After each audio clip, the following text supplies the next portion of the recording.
Ya, mi nombre es Lisa Fonseca Roa, soy médico veterinaria de la titulada de la Universidad de Chile y he trabajado desde que egresé de esta facultad en experimentación con animales.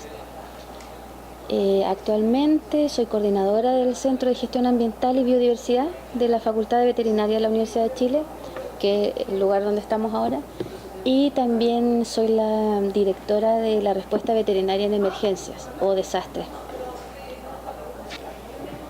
En general, las similitudes que pueden tener los roedores o cualquier otro mamífero es precisamente eso, que son mamíferos y que compartimos muchos sistemas orgánicos, muchos comportamientos también a veces son semejantes, pero yo podría decirte que lo mismo que tenemos semejante, tenemos diferente. Incluso acá en la carrera, por ejemplo, cuando a nosotros nos enseñan anatomía, en algo tan simple como es la anatomía, uno encuentra diferencias enormes que definen un funcionamiento diferente en cada especie. Por ende, las semejanzas servirían para algunos elementos comparables, no para todos. En general, el comportamiento de la piel y de las mucosas, como me nombras tú, en caso de los test cutáneos y ese tipo de pruebas, hay especies animales que no comparten las mismas características ni anatómicas ni fisiológicas que los seres humanos. Ya hay diferencias en glándulas sudoríparas, hay diferencias en la protección que tenemos en la piel, súper variada, pelo, escama, pluma, entonces no siempre es comparable. ¿Ya? Y en caso de los ojos, que son los test que se prueban en mucosa, tampoco es tan comparable, porque hay animales que son más sensibles a algunos estímulos que otros animales, como en el caso de los animales albinos, y también diferencia en sensibilidad respecto a los seres humanos. Depende de la severidad del experimento. Ya, en general hay una pauta de evaluación de bienestar animal que se hace a los animales de laboratorio de experimentación, que consiste en revisar a diario fisiología del animal, por ejemplo, si suben, si bajan de peso, el aspecto, si se les cae el pelo, si se ponen, adoptan una postura normal, las constantes fisiológicas, comportamiento espontáneo que depende mucho de su especie, de su conducta natural. Y bueno, con eso se van haciendo unas mediciones que van en general como de 0 a 3 en puntaje, lo que está normal, lo que está un poco afectado, un poco más y un poco más. ¿Ya? Entonces eso te da una sumatoria al final del día para cada animal. ¿Ya? Entonces en ese test, cuando tú encuentras dos factores que están alterados, o sea, dos que están en el nivel 3, automáticamente todos pasan a 3. Ya significa que ese animal está muy complicado. Y ahí se toman distintas medidas. Por ejemplo, puede ser usar analgesia, o se puede sugerir una eutanasia del animal, y en el caso cuando ya está más complicado es obligación eutanasiar a ese animal. Por eso, cuán afectados van a resultar después de un experimento depende mucho del tipo de experimento y de estos puntos que van a ir sumando uno a uno, que van a determinar el grado de daño que sufrió el animal. En general te hablo yo, cualquier tipo de test que uno hace tiene que tener animales control. Ya tú separas tus animales que generalmente vienen de una misma cepa, del mismo lugar de procedencia, para limitar la cantidad de factores variables. Entonces tú separas el número de animales, el N, en el grupo tratamiento al que tú le vas a hacer algún tratamiento y el grupo control que tú no le vas a hacer nada. ¿Ya? Entonces, dependiendo de la duración del experimento, cuando termina el experimento, tú generalmente tienes que eutanasiar los dos grupos de animales para notar las diferencias, ¿cierto? Entonces, por ejemplo, si tú estás haciendo test de irritación, vas a tener un animal que va a estar afectado y lo tienes que comparar con su control.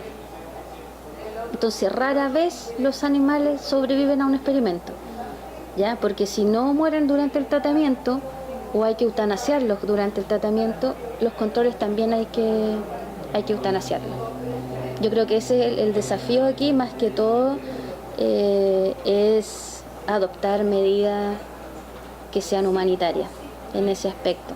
En general hay una confusión respecto a los términos que acaban con la vida de los animales. Ya, si uno habla de eutanasia, yo creo que es el término que más tenemos claro, que es quitarle el sufrimiento al animal, es una muerte sin dolor. Eso significa eutanasia, ¿cierto?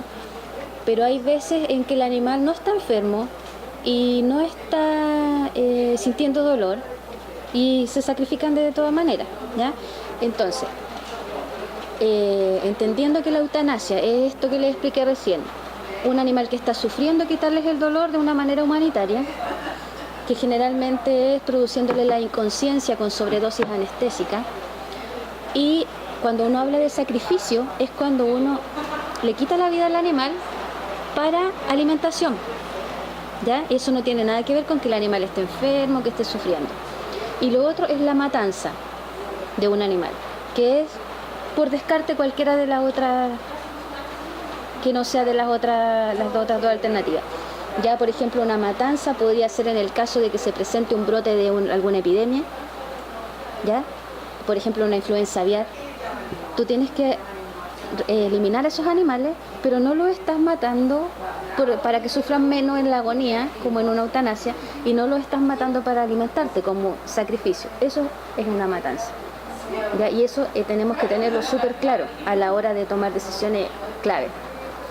En el caso de los experimentos, claro, no son destinados a alimentación, no se faena el animal, y la idea es aplicar eutanasia porque generalmente los animales sí manifiestan algún daño, y algunos son intenso dolor o intenso sufrimiento dependiendo del experimento que se esté haciendo, y en ese caso sería eutanasia para ellos, y para los controles, ¿qué sería?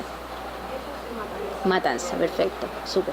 En general, yo creo que ustedes ya deben conocer el concepto de las 3R, que consiste en reemplazar, reducir y refinar las técnicas existentes. En general, cuando uno habla con alguna organización pro animal, lo primero que surge es la opción del reemplazo. Ya, es como ellos tienen muy abierta su mente a este tipo de técnicas del reemplazo, pero en la academia y en la investigación no es tan así, ¿ya? En general los estudios en las universidades, institutos, etcétera, son estudios que vienen haciéndose de muchos años para atrás y se han hecho de cierta manera, siempre. Lo que no significa para nada que porque se hayan hecho siempre así estén correctos, ¿ya? Pero cambiar las técnicas en una forma abrupta, como por ejemplo cambiar un animal por un cultivo, es complicado, es difícil. Los investigadores no siempre están dispuestos a cambiar sus protocolos, sus procedimientos, su personal en pos del bienestar animal. Y yo creo que es ahí donde hay que enfocarse, ya, a tratar de que todos coincidan en que estamos haciendo un trabajo en pro del bienestar animal. Ya, en general, por ejemplo, ¿qué se me ocurre a mí que sería lo correcto? Acercarse a la academia o a los investigadores y proponer primero un término medio, que sería este de refinar las técnicas que ellos ya usan, ya cambiarlas por técnicas más modernas, que tengan más manejo del dolor de los animales, manejo de técnicas de eutanasia que estén ad hoc con la tecnología y ad hoc con el tiempo en que estamos, que ya es absurdo seguir usando técnicas antiguas. Y reducir el número siempre de animales siempre es bueno, ¿ya? ¿Qué consideración hay que tener cuando uno reduce el número de animales a un número mínimo? Que esos resultados sean significativamente, claro, que tengan significancia estadística, porque o si no, tu trabajo está perdido. Y si reduciste de 100 animales a 10 pensando en el bienestar animal, y resulta que hiciste sufrir esos 10 animales y tuviste que eutanasiar esos 10 animales, después cuando tú presentas los resultados te van a decir, no, pero es que el N no es suficiente, ¿ya? Este estudio tuyo tenía que tener un N de 11, Y ahí, ¿qué pasó? Perdiste esos animales y sufrieron de igual manera. Entonces, yo creo que lo que hay que hacer, la clave, es refinar y reducir para hacer cambiar a los investigadores su modo de pensar y entender que no siempre lo que está hecho por siempre es lo correcto, y para llegar finalmente a un reemplazo, porque la tecnología hoy día da para hacer reemplazo en la mayoría de los casos. Un cambio paulatino en ese sentido. Paulatino, exacto, para que no provoque rechazo. Yo creo que tanto fármacos, que es la industria en general, la investigación y la docencia van en el mismo saco, ¿ya? Aunque suene descabellado, pero sí, en cualquier área debería respetarse como mínimo el bienestar animal, ya que debería ser la base para cualquier investigación.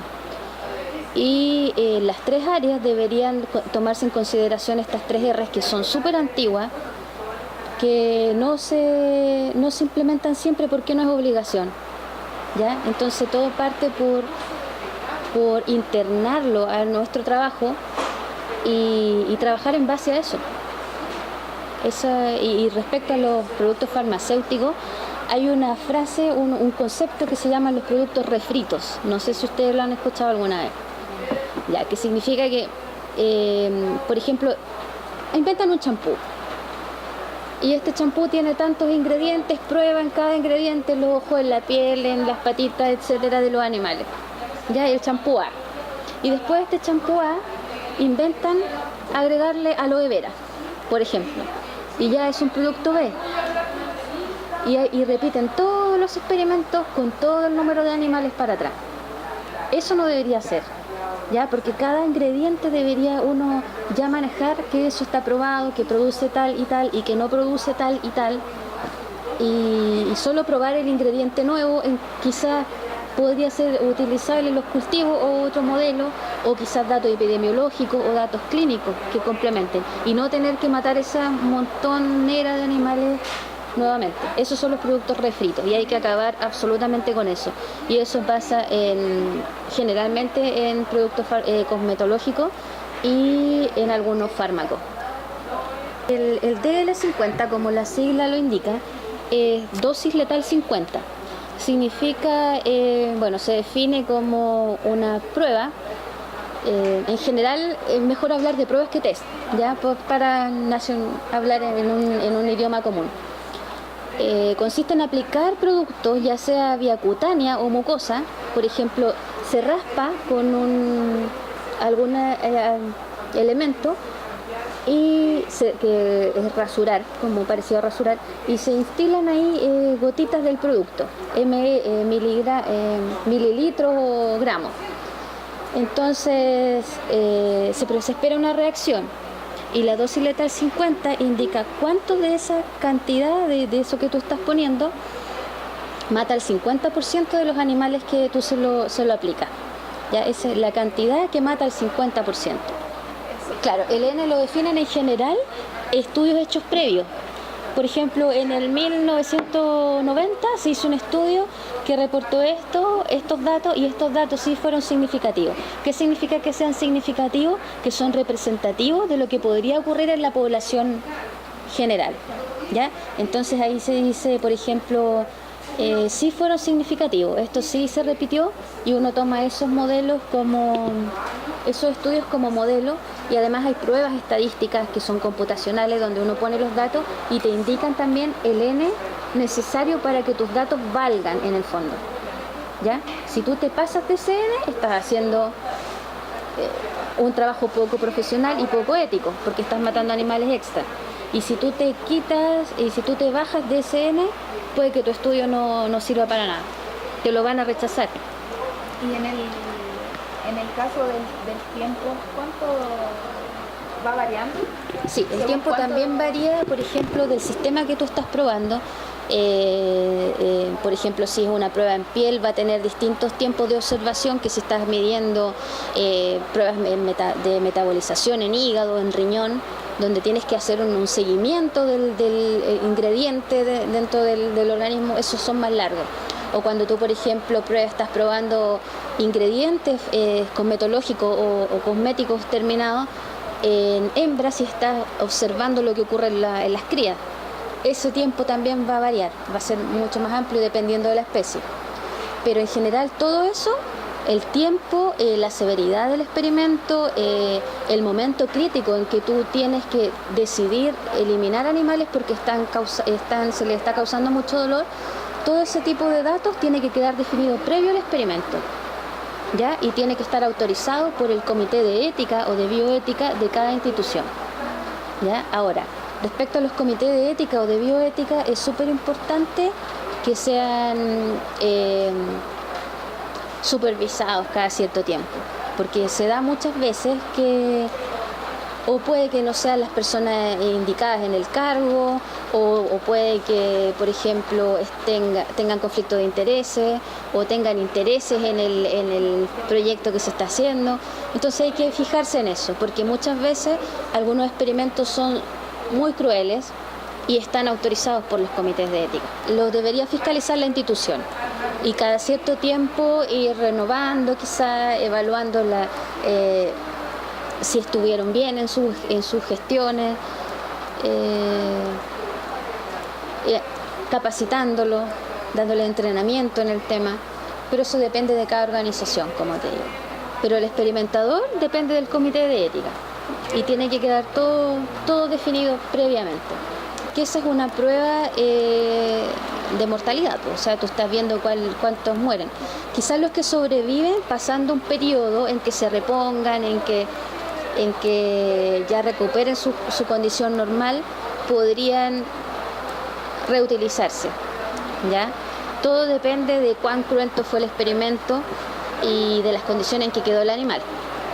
En general, cualquier procedimiento que sea invasivo, lo ideal es que el animal se eutanasie al final, ya que no queden para ser reutilizados.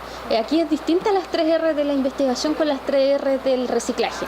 Recicla, reutiliza. Los animales no se pueden reciclar y no se pueden reutilizar. Ya, eso hay que tenerlo claro. Y otra cosa que hay que tener súper claro también es que al escoger un animal, jamás, nunca debería escogerse por términos económicos. Un ratón es más barato que un caballo, por ejemplo. Eso no debería ser porque este experimento a mí me sirve más que se pruebe en el ratón que en el caballo. ¿Ya? Eso es un criterio básico, que tampoco se cumple muchas veces. Los ratones son baratos y lamentablemente se ha caído en ese tipo de faltas a la ética. El test de Dreyse ya se lo expliqué un poco de qué se trata. Cuando se rasura la piel, que puede ser un test cutáneo, o si no cuando se instilan gotitas en la mucosa, en los ojos.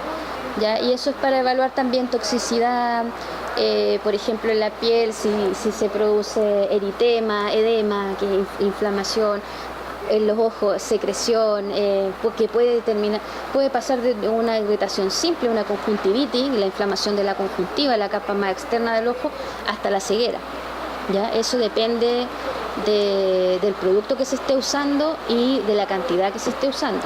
En general, ¿qué se recomienda ahí? Ojalá usar animales con anestesia sería lo ideal, pero algunos experimentos piden el comportamiento del animal, o sea, le duele, le arde, necesitan que el animal esté consciente. Por eso en estos test el animal se inmoviliza de una forma física o mecánica, no con anestesia química.